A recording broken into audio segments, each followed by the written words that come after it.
వార్తలకు పునఃస్వాగతం. భద్రాద్రి కొత్తగూడెం జిల్లాలో పెద్దవాగు ప్రాజెక్టు కొట్టుకుపోవడంతో వరదలో చిక్కుకుపోయి సురక్షితంగా బయటపడిన నారాయణపురం గ్రామస్తులతో కేంద్ర హోంశాఖ సహాయ మంత్రి బండి సంజయ్ కుమార్ ఢిల్లీ నుంచి ఫోన్ చేసి మాట్లాడారు.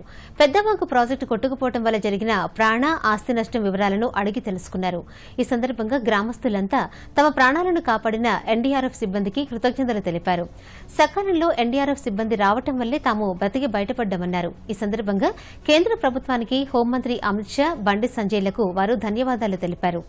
అదే సమయంలో పెద్దవాగు ప్రాజెక్టు నిర్వహణ లోపం, సిబ్బంది కొరత వల్లే ఈ నష్టం వాటిల్లిందని ఈ సందర్భంగా గ్రామస్తులు బండి సంజయ్ దృష్టికి తీసుకొచ్చారు.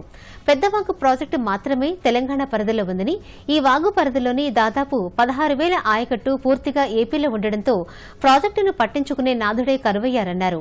ప్రాజెక్టు గేట్లు సమయానికి తెరుచుకోకపోవడం, సిబ్బంది లేకపోవడం, నిర్వహణ లోపం వంటి కారణాలతో వరద ముంచేసిందని ఆవేదన వ్యక్తం చేశారు.